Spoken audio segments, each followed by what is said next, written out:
What is up, everyone? Welcome to episode 14. Let me be the first to say on the podcast, fuck the Mets. Give everyone else a chance. I'd say fuck Scott Rowland and fuck the Mets. Yep. Chris? Fuck the Anything? Mets. All right. Fuck the John? Mets. Yeah, fuck the Mets. Fuck John Allroot's helmet, too. We're going to start off with a recap, and Dugan's going to handle that recap this week. And then we're going to go and look forward against the Pirates and the Mets, and each of us are going to have a chance. We're then going to have the Odumbass of the week, and this is going to be new this week. We're actually going to have a visual aid for this if it works, if I don't fuck it up. So I'm gonna try my best to not fuck it up, but it's possible. So Mike really knows how to describe it, though. I got it. We're good on that. We're going to do Phil's Make Me Drink. And then, the name of this podcast is we're going to kind of talk about Mount Clutchmore. So Mount Rushmore, as you know, it has 4 presidents. I don't know which ones, but there's 4 of them. So it would really be the idea of the 4 most clutch players in each of our minds, that we feel. For whatever reason, pitcher, 1900s, 2000s. So if I have 10, that's a problem. I mean, I don't know. Like I guess there could be 2 faces. I don't know. I got honorable mention. I've been told I have 2. So yeah, I guess honorable mention is reasonable. And then we're going to revisit, I don't want to say the P word yet, but, we're going to say like the rotation that's possible in October. We're going to say that P word later on. Not the one that's John's dad likes to type into the comments. A different P. It's a different P word. And we're not saying it out of superstition. So can I interrupt a quick second? Yeah. So, hey, listen, guys, out there in podcast land, as the Indian summer days, today was like 74, 75 degrees and sunny, and it's really, really nice out. And as they turn to a colder, crisper, like 63 degree evening, I'd encourage y'all to jump on the website and grab a hoodie.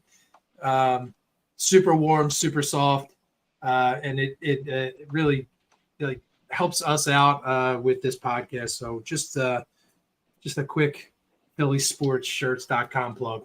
Appreciate that. PHILLY sportshirts.com. I think, I'm not wearing one today.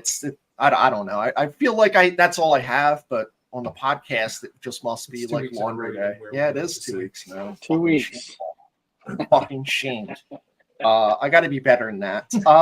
And then before we get into it, I just kind of want to shout out to More Caps and Memories. So they made this and sent it to the garage, and it's made out of banquet caps and twisted tea caps, which is cool to me because, like, as you know, I drink banquet and the wife drinks twisted tea, and it's the Phils.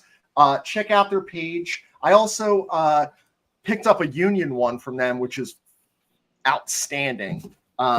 So like their page, they have all kinds of stuff. This dude's an artist. Like, this isn't just like, hey, I have boilerplate. Like, he's really making cool stuff. So check him out, support him, support us. We appreciate it. With that being said, I want to turn it over to Chris and give us like your recap of the last week. Yeah, okay. Let me get right into it. I guess there's not much to complain about when you go 4-2 on a road trip, right? And that road trip includes 3 in Atlanta. But let me hit the highlights of each of these games real quick. So game 1 in St. Louis was a 5-4 win, and it was kind of a typical Phillies game where we jumped out. We got 4 runs early, which isn't really typical for the Phillies, but the next part is. Nola going 4 1/3, giving up 3 runs, not looking all that sharp. And then we had to sweat it out in the 8th and 9th. Kimbrel walking the bases loaded and somehow getting out of it. And then Alvarado with 2 walks and 2 hits, allowing a run, and the Phillies escaped the 9th inning with a 1-run win. Big hit in that game was Castellanos with a 3-run homer. Game 2 was nice and easy. We cruised a little bit, a 6-1 victory. Ranger looked great, only giving up 1 earned run in 6 innings. Again, though, the Phils kind of scored early, a couple runs in the first and the second, and then kind of went on cruise control until about the 5th or 6th inning. Schwarber hit a bomb. 3-run homer to really give them a big cushion, and they kind of cruise to that victory. Nice night with the runners in scoring position.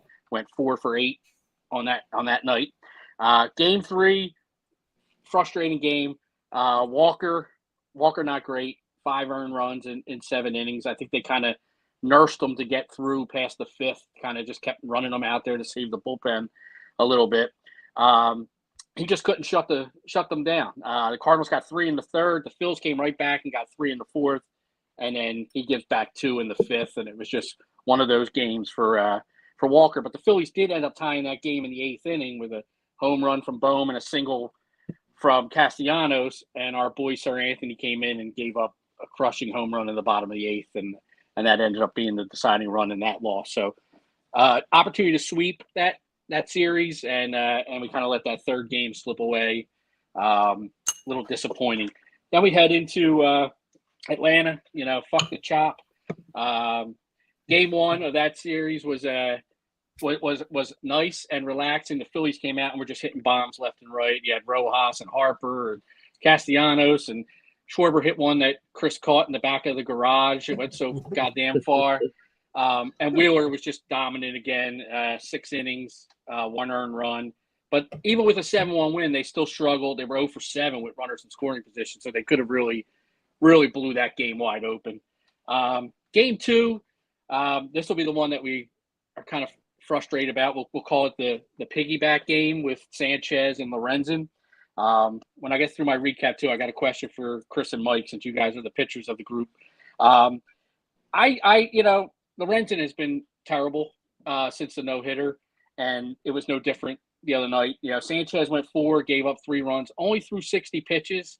So I was surprised that he was yanked as fast as he was, because he did pitch 7 innings against the Braves in the previous start with 10 Ks.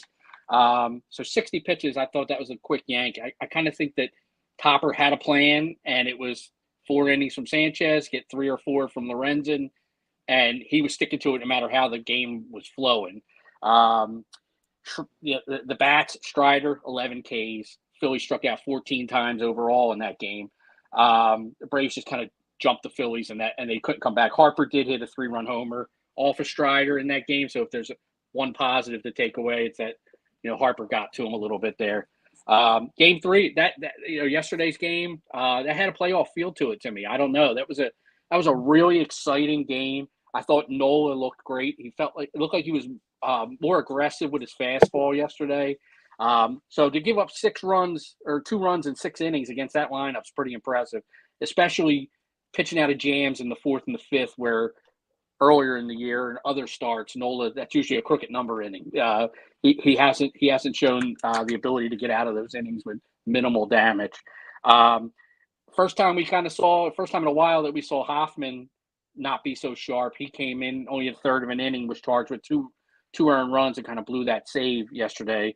And Castellanos, I know when that ball went in the air in the 9th inning, I was screaming, let it drop, foul. He ends up catching it, probably a boneheaded play on his part to catch the ball, but then he makes a great throw. And I don't know if Luke Williams was caught sleeping, thought he wasn't going to catch it, and kind of delayed going home, but nailed him at the plate, and then stopped with a huge double in the 10th to win that game. So, overall, great trip. You really want to focus on the Braves in this, because the Cardinals are a last place team. So the Phils went 5-8 this year against the Braves in the 13 games. But 3 of those games were decided in extra innings. They lost 3 of those games in extra innings. So I think the Phillies showed that they can play with that team and they can hit with them. So if we do meet up with them in the P word October, I think it's going to be a great series. But real quick, before we move on, I just want to jump back to this piggyback game and ask you guys a question, since you are pitchers. And Lorenzen, we know he's been terrible, since the no-hitter. But I'm wondering if we don't give him a little bit of a pass on the other night, because he's been a starter all season. This is his first time coming out of the bullpen. So if he's used to warming up all season as a starter, where they're out there 45 minutes before the game, stretching, throwing, and now he's in the bullpen, and even if it was planned that he was going to pitch in the 4th inning, it was a different routine, a different regimen for him to come into the game at that point, rather than as a starter. As pitchers, I know you guys pitch at the collegiate level, and that's kind of where roles start getting set where you're a starter or a bullpen guy. Could that have played a factor into his, 3 walks and 4 runs and 4 hits in a third of an inning, first time out of the bullpen all season? So I think in that particular outing, what I noticed was he was not up early. And the inning where they did get them up, the Phillies, it was like a 9-pitch inning. So, like, they knew Sanchez was done. They knew Lorenzen was coming in.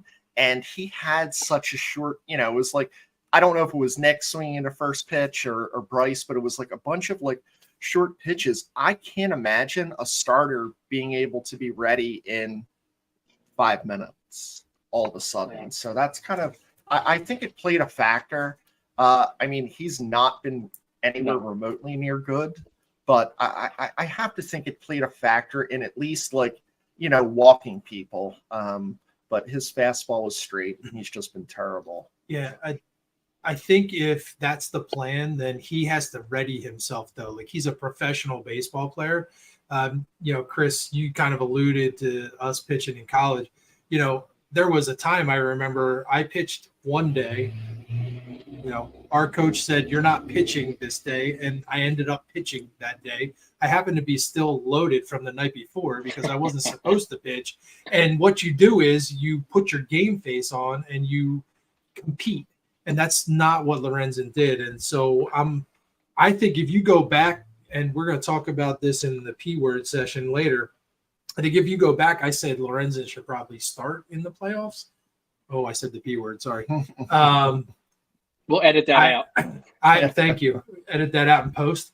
I think like he's on the verge of, for me, not even being on the roster because he can't like step up and get into the competitive mode that we need down the stretch.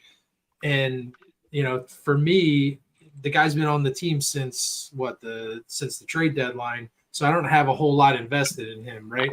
So he's got to, he lit this whole city up with a no-hitter, and then he's let us down ever since. And so that's kind of where I'm at with him. Yeah, I was disappointed with some of his comments because people said, like, "Hey, what's wrong, Michael?" And he's like, "I don't know. Like, I don't know. Is this dude a consummate pro or is he like just fucking grasping at straws? If you don't know what's wrong, you're not in the film room enough. I mean, I'm not doing it. I feel like maybe I should now. Like, look at, what he was doing 3 months ago to now, but something's different. But if you're like answering, I have no idea, unless you're Nick, who, and Nick's a fucking different story. This dude's hearing voices. Yeah, I don't think he really knows. I don't think he really knows. I don't think he has any idea. We'll get to that later too, for me. I think that's different. But Chris, that was an awesome question, man. That's all I got, guys. Okay. Yeah, so really nice job. Thank you. Let's go to John. Like, what are you looking forward to? Like, what do you have with the Mets and Pirates series upcoming here? I want to sweep in both series. I know that one of these two teams, or maybe both of them, will try to play spoiler because neither of them are going anywhere. I'm looking at the rotation. I mean, Ranger versus Peterson, Walker versus McGill, Wheeler versus Quintana, and Sanchez versus Butto. I guess we'll say Butto because the Mets are ass. But I mean, the Mets are 6-4 in their last 10, but that doesn't scare me. I haven't really scouted them because, I mean, since they traded everybody, I don't even know half the team. Alonso's a tool. Is Alonso still not catching pop flies? Probably not. Remember that video? Did you see that video a couple weeks ago? McNeil's like, "Oh shit," he wasn't kidding. He's like, "Wow," you could see him mouthing, "Wow." Like, I don't see them as a threat. I want to sweep, but I could see 3 or 4. I could see us losing just a stupid game somehow. I don't want to see that, but Pirates, we should sweep. We should just sweep the Pirates off the map. I was there, and as you guys know, I was there in that series for 2 of the games. we were 1-1 in those games, and then we lost that Sunday game as I was coming home in extras. And when they pulled Sanchez, when he had a no hitter going, they pulled him, and all the wheels came off. Yeah. I could see us sweeping them, even with Nola. You got Nola versus Keller, Ranger versus Oviedo, and then Walker. I don't see who's pitching for them, but I mean, I'm not worried about them. And they're 5-5 in their last 10, but like I said, I'm not worried. I would like 6 out of 7, honestly, like a true 6 out of 7. What do you got, Dugan? Yeah, I'm looking 5 out of 7. I think that the Mets concern me a little bit. The Phillies are 2-4 right now this season against the Mets. And the only reason they concern me is they're throwing 2 lefties in this series, which the Phillies are, a heavy left-handed hitting lineup with some of the bigger sticks with Schwarber and Harper and Stott. Marshall probably sit, 2 of those games as he's sitting again tonight against a lefty. And Quintana's a guy I always liked. Quintana. I always thought I would have loved it for the Phillies to get him as a back end of the rotation guy. I think he hurt the Phillies when he was with the Pirates. He beat the Phillies when he was with the Cardinals. So he's a guy that scares me a little bit. But the Mets as a whole, they are playing better. I kind of thought they folded a little early this year with trading everybody. I thought, wow, that was really waving the white flag before the ship really started sinking. But I think the Phillies can get 3 out of 4 in that series. And then the Pirates, we don't seem to play well in Pittsburgh. We struggle when we're out in Pittsburgh, but I think getting them here 2 out of 3 should be the goal. I'm hoping to see Nola continue that aggressiveness that he pitched with yesterday. And Rangers really rounded into shape. I'd like to see Ranger have a little better control. He's still walking too many guys for my liking, but the way he's commanding the zone, moving his fastball around has been really impressive. And Walker, stop giving up early runs. Just stop giving up early runs. Get us into the 4th inning with the game tied, or stop giving it back. But I think 2 out of 3 from the Pirates, 3 out of 4 from the Mets. That would be a nice weekend for me, and head into that last series. Hopefully, you've already clinched the P word by then. So. Apparently, you can say playoffs because I already said it. And the world didn't explode or anything. It didn't, so I guess, right? All right, what do you got, guys? Yeah, how about? So you said Mets wrong. It's Mutts. I kind of put them together here: 3 of 4, then 2 of 3. Right? We got 10 games left. We talked around 88 to 92 wins. You win 7 of the last 10, you get to 90.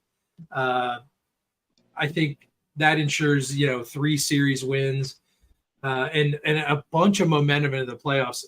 As much as I'd like to get the 90 wins, I want that momentum going into the playoffs, guys, so that we're clicking on all cylinders, both defense, offense, and pitching wise. No stumbling against the Mutts. You kind of alluded to it, Dugan. It's like we should sweep or take 3 out of 4 and 2 out of 3, but don't stumble into it. And then the Pirates are 10 games under 500. I know that they take this across-state rivalry seriously, but we got to take care of business at home.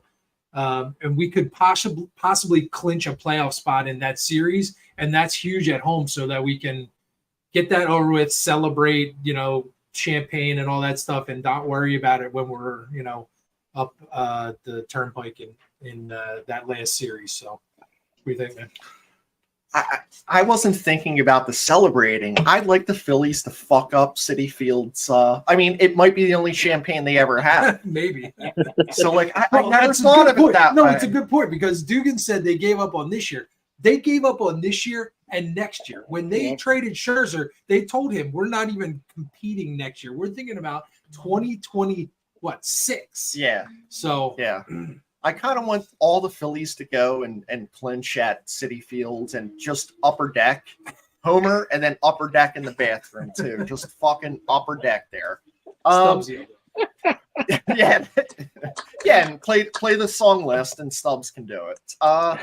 You know what? There's 10 games left. I'd love to see 90 wins. But I'd also love to see, if you're playing the Mets and the Pirates, where's the loss?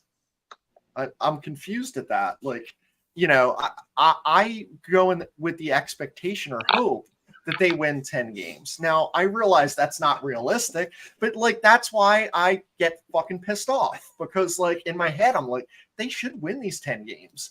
I went and did some analysis. I brought up all the numbers, and I'm not going to bore you with them, but here's what I'm going to say. The Phillies pitching and hitting statistics are better in every category against the Pirates and Mets. Every single one. There's not a single one. It's not even home. We don't even give up home runs better than them. And that's a surprise, because I thought it was going to be. Because Nola's given up just an absolute shitload. But I thought that was going to be a lot. I was surprised at how we feel this year, right? And it's not different than last year, because we're kind of clawing, scratching. My biggest hope is that, the bullpen isn't clawing and scratching towards the end. And we feel some confidence, because last year I felt I don't know, when some of the guys came in, we were hey, we're in good shape. I feel this year I'm I don't know. Is Nick going to get a double play thrown out at home to save, the NLCS? I don't know. Depends on what the devil tells him on his shoulder. We'll get to that later. But realistically, and this is, I'm stupid, because I still think 10 is reasonable. I think 7 is what I expect. And I think everyone has kind of agreed with that number. And I want the 7 to be at home, but I don't want to lose 3 away either. So I'm I'm going to change my number to 9. If we don't win less than 9, I'm going to, be a little bit pissed off. You're allowed. I guess, we're going to move into the Odumbass, and this is where I could be the Odumbass next fucking week. I can't wait. If I don't get this right. So I have it up. I think I do. But I don't know if it's not that. Oh. Yeah. But all right, have at it, Mike. Yeah. Awesome. All right, guys. So this week's Odumbass comes to us from in the amazing country south of our border, in San Pedro Nuevo Leon in Mexico, right? Okay. So we have a college student. Let me repeat that. We have a college student. She's practicing some extreme yoga on her balcony.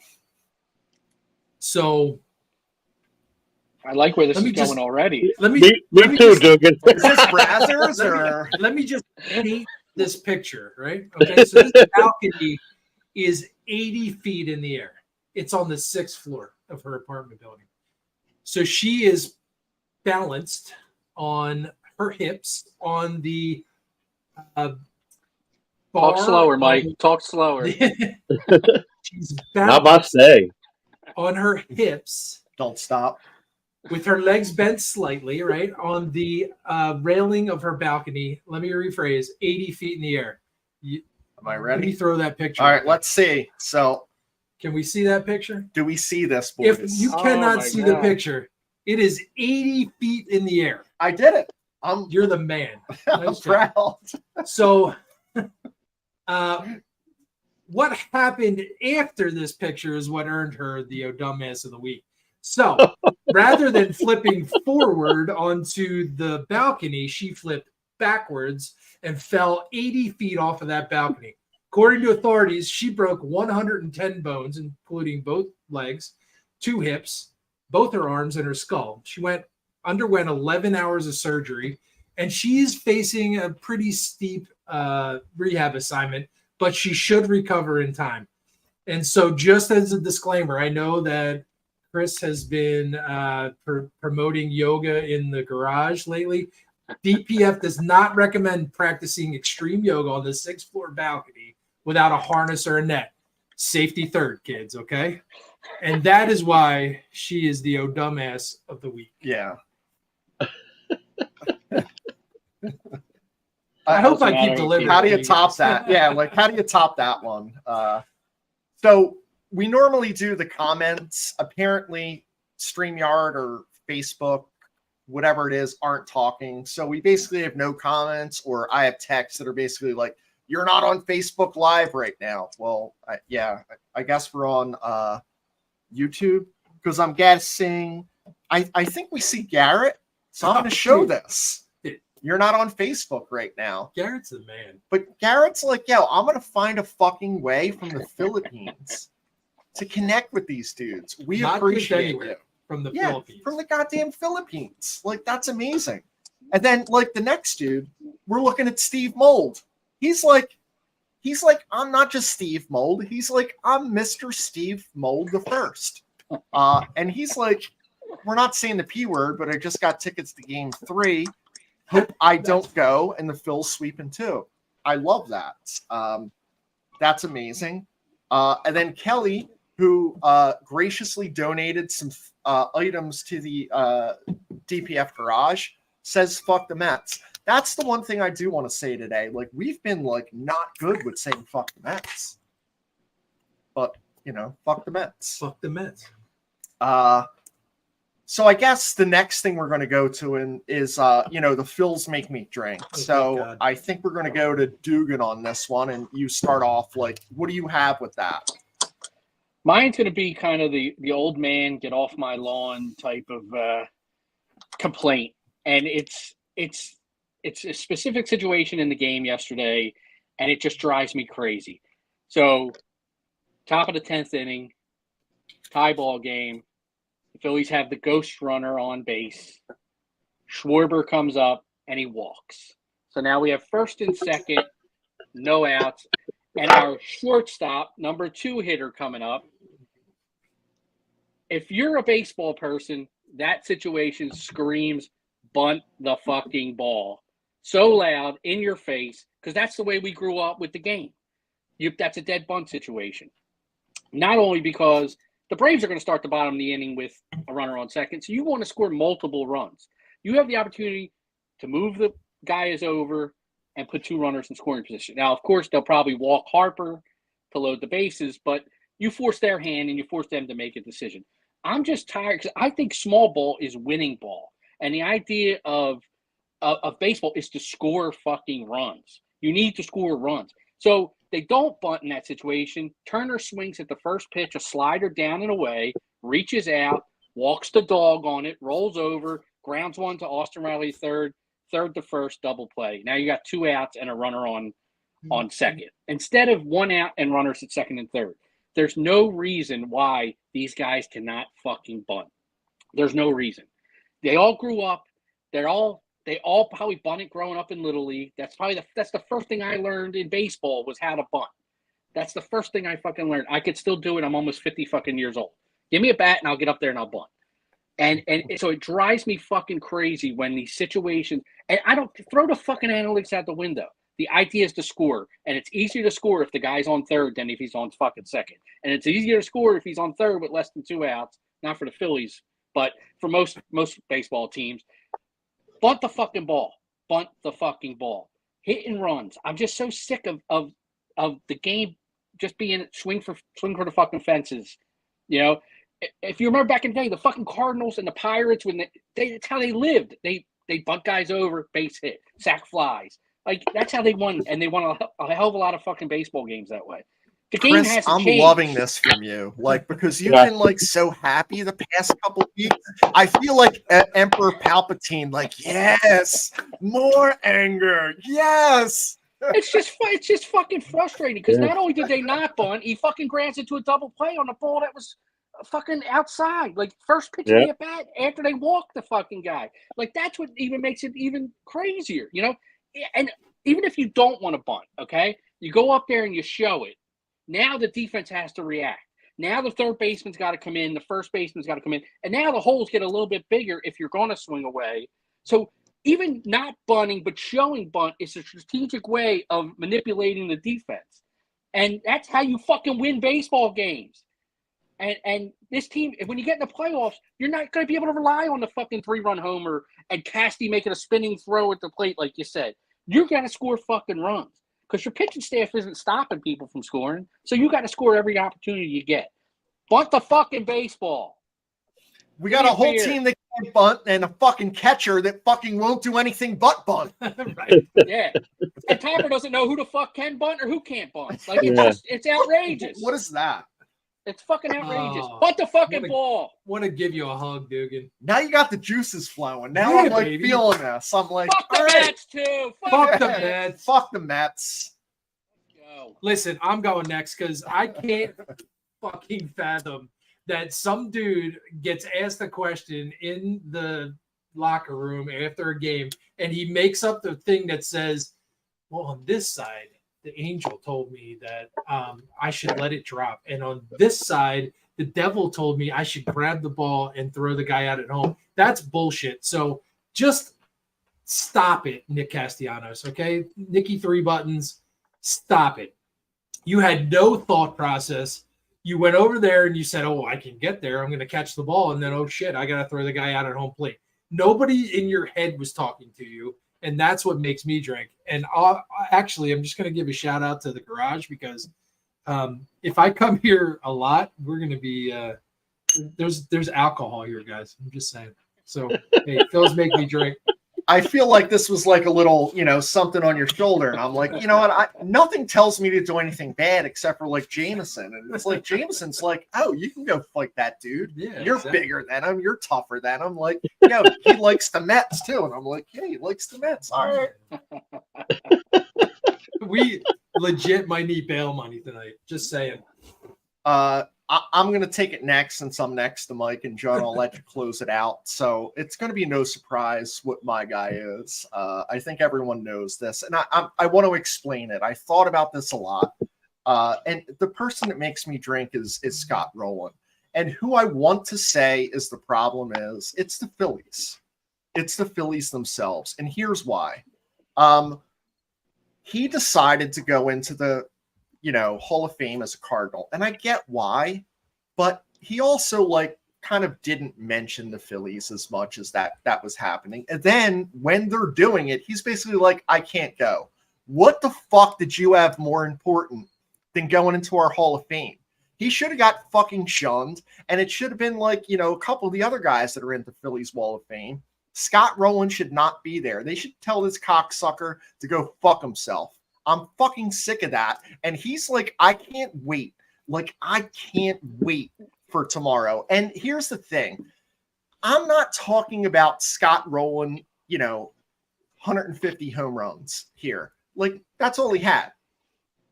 Okay. He was a great fielder. Everyone's all over his yam bag. The dude was decent. The dude wasn't fucking Mike Schmidt here. I was looking back at pictures of when I was in Milwaukee, for work today, 5 years ago, and Sixto Loscano's on the Milwaukee Brewers Wall of Fame. What the fuck is going on with the world? Dude, if he's in a fucking Wall of Fame, fucking throw the fucking Wall of Fame out. That's what I feel about the Phillies. It's I don't know, hey, no one else is available. Bob Dernier, did he play 5 years? Yeah, let's put Bob Dernier there. And I love the dude. It was the dude that came to mind at the time.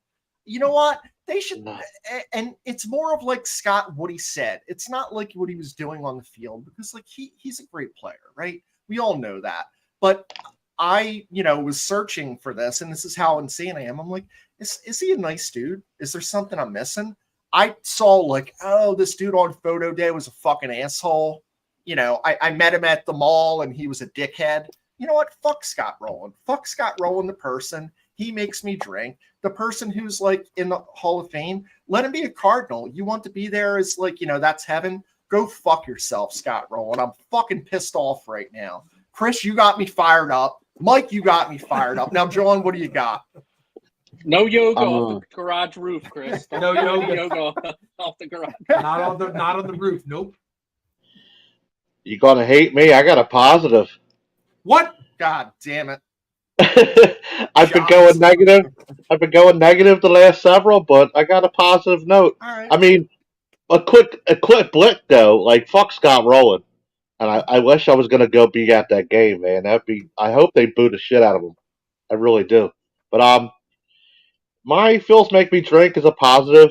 The minor league system as a whole this year. Preston Mattingly's done a pretty good job, and Dombrowski's done. I mean, there's fruit starting to bear from the tree, as I've mentioned before in other episodes. A lot of these guys got promoted, rightfully so, and are moving up. And next year, Lehigh Valley won't look like a 30 and over beer league. Like, we're going to actually have some players at Lehigh Valley next year. Not these guys that are like 30, 32 and nowhere else to go and no one wants them, so we keep bringing them up and down like Wilson and Cave and, all these other guys. I'm actually happy with how they're doing things. And, like, shout out to the Clearwater, too. Like, they lost yesterday, but they made the championship series. So hats off to them. And some of them just got promoted to the Blue Claws that, up the ladder. I just want to, not really a minor leaguer of the week, but I just want to spotlight one dude. Hats off to Ryan Kirkering. He moved up every class, and he went from single A Clearwater all the way to Lehigh Valley this year. 4-1, 151 ERA, 53 innings pitched, 79 strikeouts, and an 0.89 WHIP. I mean, the dude's been phenomenal. He just escalated all through the ranks, and I gotta be honest. I don't think if he keeps doing what he's going to do, I expect to see him up here in the second half of next year, possibly. But yeah, I just bravo to Preston Mattingly, and Dombrowski for Dombrowski does the drafting, obviously, but it's finally starting to the fruit's starting to bear from the tree finally, and you're starting to see the fruits of the labor, sort of. But that's what I got on that. Hey, quick shout out to you, John. Like, I've watched the Phillies my entire life, not really that much in the minor leagues, and I listened to that entire Thrashers game last night, and that guy for sure was cool to listen to. The play-by-play guy, right? It was awesome. They need something between innings because listen to him eating hot dogs between innings is fucking weird. I was about to.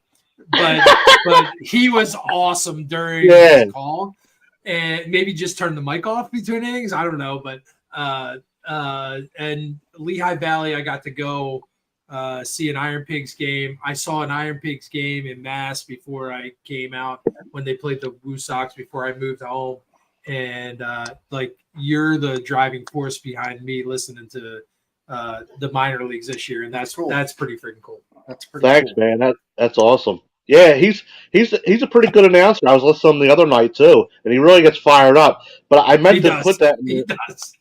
I meant to put that in our group text last night. I was like, prepare for keyboards and he's on his phone. Yeah. He's talking to the guy next to him. They need a filler. Oh my God. All right, so we'll go to some more comments that we have here. So Alex says, "Fuck the Mets." Thanks, Alex. Thanks for finding us on YouTube, Alex. And Sig says, like Nick, he has voices in his head. They tell him to drink. Sig, that's your wife. I have that affliction, and I get it. So Kelly again is going to go to the Citizens Bank Park and is going to pry the Wall of Fame plaque of rolling off the wall. Maybe she'll give it to you for the garage. You can hang it. Dude, that would be fantastic. And it's fun, Chris. I feel so bad. That guy that gave you the T-Mac bobblehead. I put him outside still, and Avery was like, "Can we bring him back in?" I said, "I don't know. I don't know if I can do it." And that's I'm going to segue in before we go other comments. More Caps and Memories that does the that sign for us. He was I told him, I says, listen, you hooked us up. I have tons of banquet caps. And then I started getting a little sad, and this is super fucking weird. And I was like, I don't know. There's caps there from the World Series last year. I was like, I can't do it. So I felt like it was like sourdough. I was like, I can give him a bunch of them, but I'm going to keep 5 or 6 to see the next, Keep one for every playoff win last year. Okay. Playoff Yeah, win. Chris, that's reasonable. And like, Yeah. I think Renee may have texted you and told her to say that because I was like, I don't know. Like, I want to keep 100 of them. I got to stay in her good graces. So, yeah. How many Yeah. wins did they have last year? Yeah. Let's Like, keep that. so voices in my head. FSR. We like that. And then FSRs. It's a new one. Oh, Fuck Scott Scott Rowland. I fucking love it. Yeah, Nice we job. fucking love this. I love acronyms. I love our fans. I love this group of guys. I love our texts that go back and forth. It's cathartic because otherwise you'd go crazy as a Phillies fan with some of the things that go on. Can I tee up Mount Clutchmore? Really? Yeah. Cool. Yeah. So, guys, I got to give a little love to a big fan of the show and a big fan of the Phils. His name is Love. I won't say his real name just in case he is in the FBI Witness Protection Program. But he texted me one day and he said, "What's your like Mount Clutchmore of Phillies?" And technically, he said of all of Philly sports, but we narrowed it down to, hey, who's your Mount Clutchmore for the Phillies, right? So who are the 4 guys that you would put on, Mount Clutchmore all-time Phillies? And so I'm going to go to Dugan first because I want to hear yours. And I'd love to go last because I have 10 guys. I have my 4. But I've got 6 that are honorable mention. And so, Dugan, why don't you tee us up? Okay. I think my first guy, and it's probably pretty obvious, is Bryce Harper. I mean, you want to talk about a guy that just rises to the That's occasion, weird. no matter what it is. Can we just add him? Like, we can just do 3, right? Yeah. Everyone just do 3. Yeah, Yeah. exactly. I mean, we don't need to pour over everything Harper's done, but Yeah. I mean, every time there's a big spot, the guy just seems to come through. The second guy, and it's just more of a sentimental thing for me because it's a memory that I have with my girls. Matt Stairs home run against the Dodgers. I'm going to put Matt Stairs on it just because that really, that home run, when he hit that home run, I said, the fucking Phillies are winning the World Series. They are going to win the fucking World Series in 2008. And it was just the drama, the call by Buck, who I hate. I mean, but the call was excellent. And my girls were jumping around. They were still young then, and it's just a great memory. Steve Carlton. I'm going to put Steve Carlton on there. I'm going with 2 hitters and 2 pitchers. So Carlton, I mean, just for 1972 alone, going 27-10 on a team that went 59-97. Right. I mean, like when Carlton pitched, it was win day. You knew it was the day you were going to win. I looked at his playoff stats in 1980. Going to the World Series, he made 4 playoff starts and had a 2.30 ERA in the 1980 playoffs. And in 1983, he made 3 starts and had a 1.37 ERA in 1983. Wow. So he's a guy that handled the ball, walk off the field because you just need him and a catcher, and you're going to win that goddamn game. He was clutch. And my last guy might be a little controversial because he had more success with other teams than he did with the Phillies, but because he was a Philly, I included him. And if I had a Game 7 that I had to win today, my starting pitcher would be Curt Schilling. There is no better big game pitcher than Curt Schilling. That guy had balls of steel, and when the game was on the line, he pitched his ass off. He went in 1993 for the Phillies in 4 starts. He had a 2.59 ERA. And in his career in the playoffs, he was 11-2 with a 2.23 ERA. You don't get any more clutch than that. And he went deep in games, and he took the ball whenever. He pitched out of the bullpen if you needed him. Curt Schilling, to me, I would start him today in a Game 7. The guy just No doubt. Yeah. is a winner. Yep. He's just a nut job. He is, but he's a dog when he's on that mound. He's just a dog. And that's what I would like to see more of our guys be like. Just be that, like, you got to beat me. I'm not, you got to beat me. I'm not beating myself out here. And I'd love to see more of our guys have that Curt Schilling dog in them when they take the mound. That's all I got. Who you got, John? Yeah, I got a bunch of dudes like Mike, but I'm going to keep it short with my four or so, and maybe an honorable mention. Harper, like you said, Dugan, the dude's like, when you really need that hit, even if it's not a homer, when you really need that hit, he comes through. Or and even in the defensively too, right field, first, wherever he's at. Like this year, it's first base, but when he's in right field, that good play. Stairs, like you mentioned, I know he was just an off pinch hitter off the bench, had that big moment with in the Dodgers game and all, but just like during that year, I was going to Phillies games, and I'll never forget this jersey. It was the pinstripe home jersey, and on the back it said, "In case of emergency, use stairs," and his number on the back.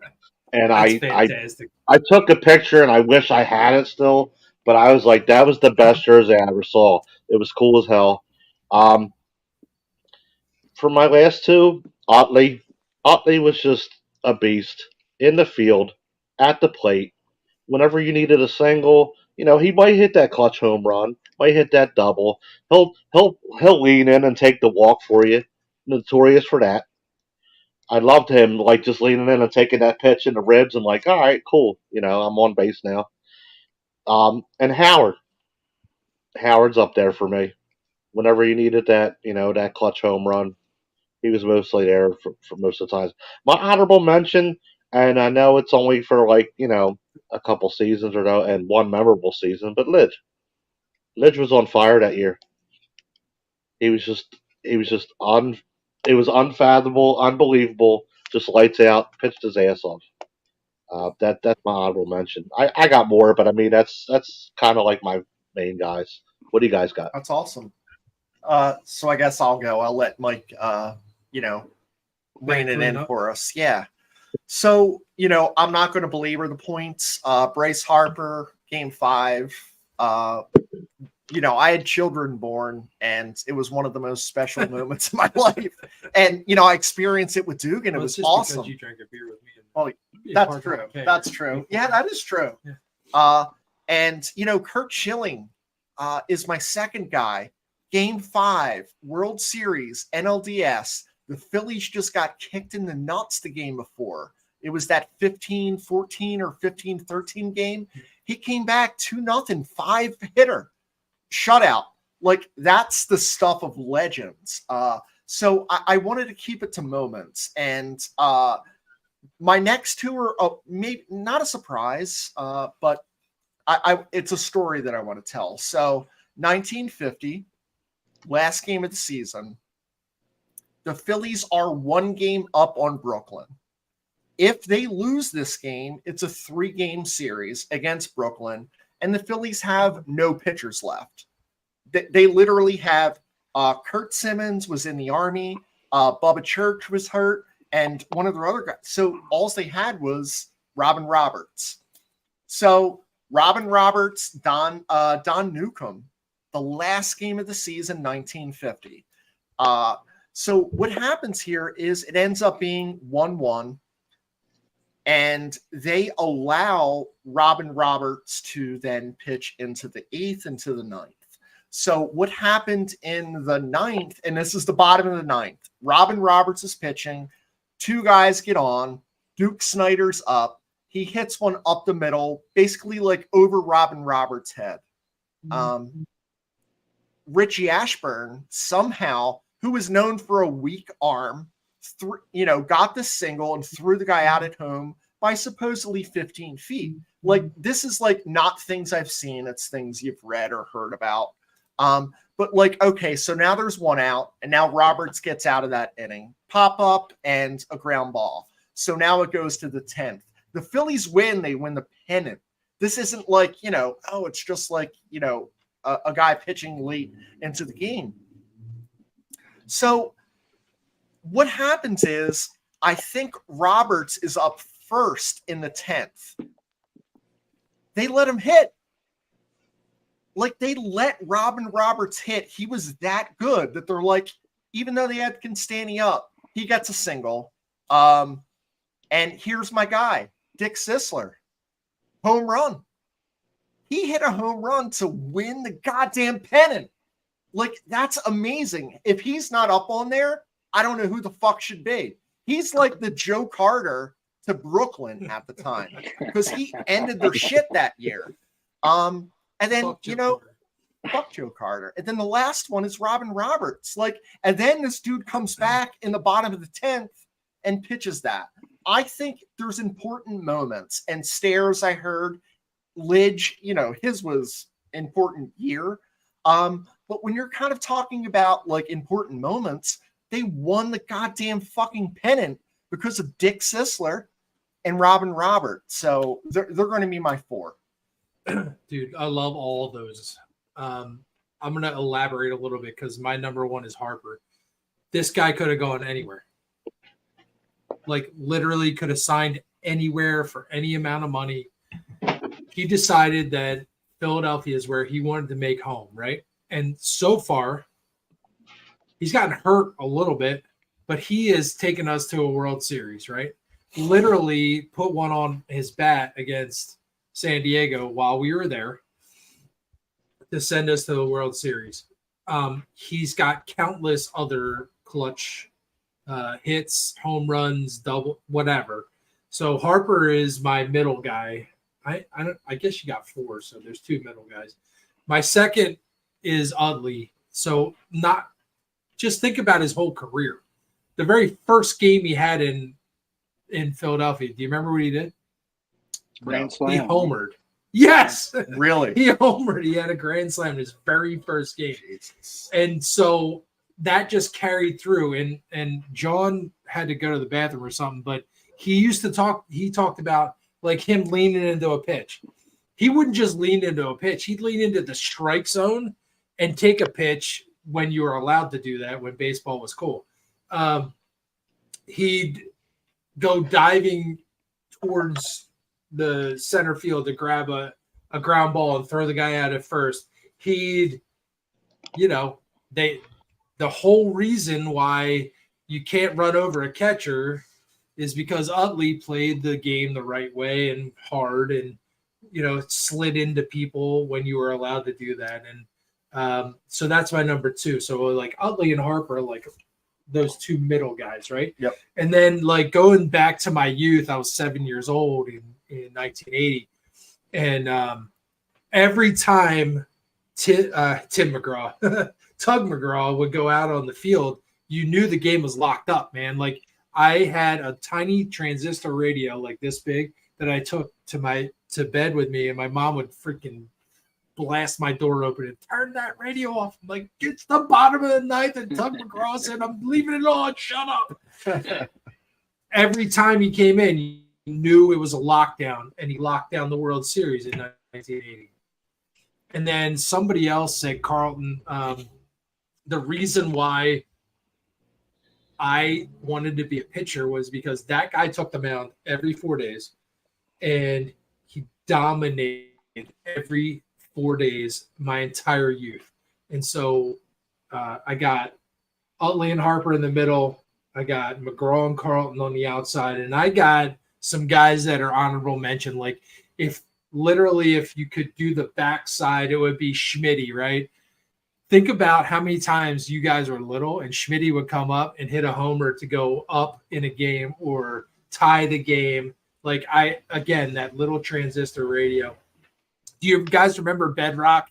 Dude, Steve Bedrosian. Same thing. Yeah.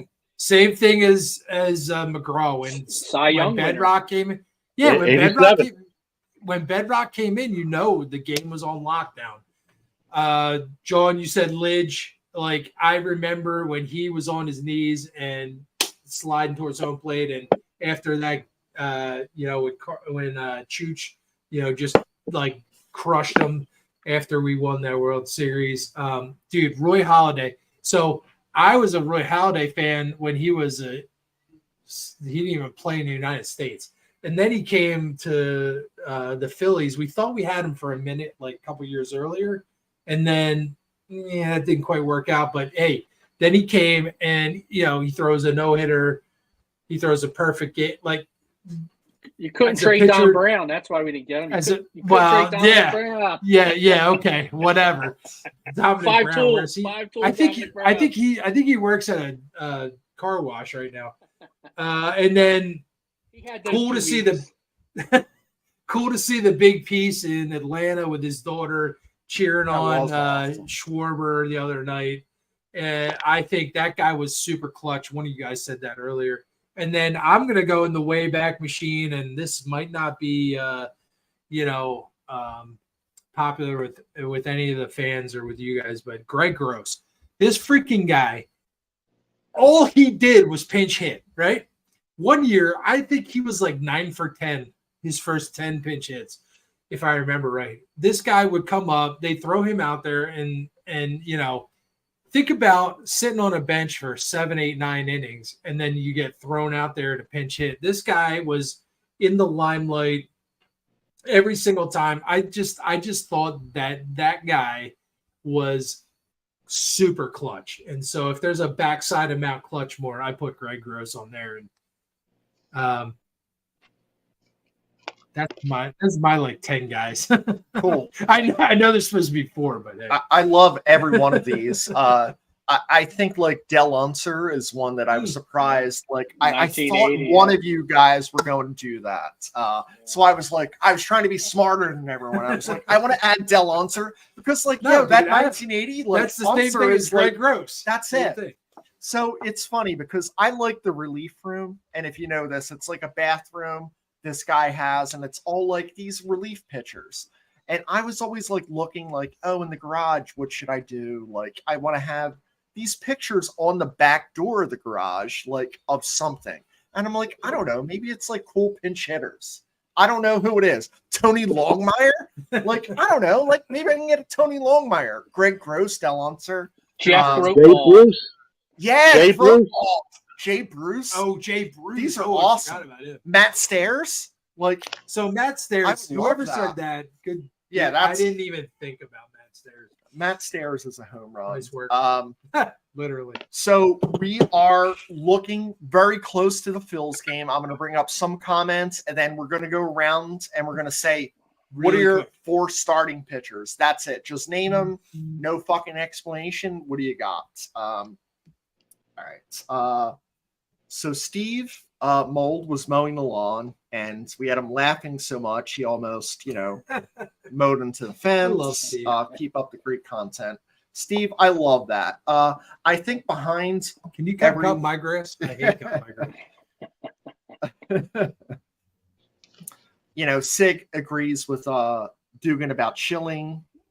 Sig, And you I should come think- watch the game over here. Just saying. Yeah. Can we have him?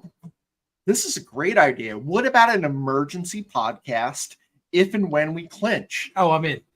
Like, what about that? Like, Oh, what dude. about if it's like, hey, we could clinch tonight and it's like Mystery Science Theater. We're just going to do like, it's We not just- an hour. It's we like, just spray however, not in champagne. yo, Renee will fucking, she'll snap the fuck I out. could do it in my hotel room. Oh, well, yeah. Oh, I thought you were going to be here, but I was like, we can spray it outside. Well, No, just she'll depends snap on out. when it is. Oh, well, yeah, that's true. But I love that idea. And Sig, I agree with Dugan about Schilling. The problems is the voices in his head always get out vocally. Harper, Utley, Rose, and Dykstra. I love Dykstra, except that he's so. What's the word? Socially unacceptable right now. Yeah, I mean, I don't know. Like, aren't we? Supposedly, I don't know. Like, and that's the thing. He Like, was- all of us are like, like we're upstanding, fathers, cousins, brothers, workers. But you know what? It's called Drunk Phil's fans. For a Sometimes reason. we react Well, as there's a such, reason for but it. sometimes we don't. Let's see. Sig, Greg Gross, and Del Unser were clutch. Greg, I got you, Sig. I got Greg Gross. Nancy, we missed you. Thank you for Where's finding Nancy? your way on YouTube. Nice shot, And Nate. emergency podcast is a great idea. So I'm like thinking, where do we go here? And I'm like, John, who do you have? Who is your 4 starters? Name them out. Who's he got to fuck the Mets coming? I got Wheeler, Ranger, Nola, and Walker. That's mine. Wheeler, Ranger, Bullet, okay. Who you sending it over to? Go ahead, Dugan. I'm sorry. I'm going to go Wheeler, Nola, Ranger, Sanchez. I only got three. I only got three. I got Wheeler, Ranger, Nola, left, right, left. That's it. Yeah, I'm going Wheeler, Yeah, that's Nola, fine, Mike. Suarez, and then Walker. Because I want someone who's been there before. Sorry, we're at a bar, so we're drinking. Jesus, I'm like, what one was that? Screwball? Yeah. Yeah, so that was good. I want to give towards we're getting into Mets time, but I want to have everyone go around and say what is the most who do you hate from the Mets the most, and then we're gonna sign it off. All time. All time. So yeah, John, who do you got? All time. Ooh, Alonzo. Okay. Yeah. Good call. Mine. I got Gary Carter. Okay. Me? Yeah. Brandon Nimmo. That fucking I would choke that mother. A nerd. I would choke that guy Yeah. out so bad. He's a nerd. I almost said that MFer. God Your damn! fault. I Keep was giving me shots. Nimmo was the one for me. Oh, really? That's a dude I can't handle. Really? But, yeah. Wait, hold on. You can have Nimmo. No. Oh. Because I got someone else. Okay. Yeah. Who was I was leaving Nimmo for one of you guys. Dude, I can't stand Nimmo. I hate that dude. I know we have the Mets game coming up, so I appreciate everyone watching. Check out more caps and memories. Check out phillysportshirts.com. Get a sweatshirt. Get a sweatshirt. Get a hoodie. It's going to be the P season, playoff season. Yeah, we can fall. say that. And you know what? Mine is fuck Gary Carter. I hated dudes that wore the helmet with no ear flaps. Fuck Keith Hernandez. Fuck Gary Carter. Fuck Joe Carter. Fuck Scott Rowland. Fuck the Mets. Let's go Phils tonight. Thanks for everyone tuning in, and we'll get the Facebook shit sorted out. So great job, Chris. Great job, John. Great job, Mike. Let's have a good night. Fuck the Mets. Let's go. Fuck the Mets. Fuck the Mets.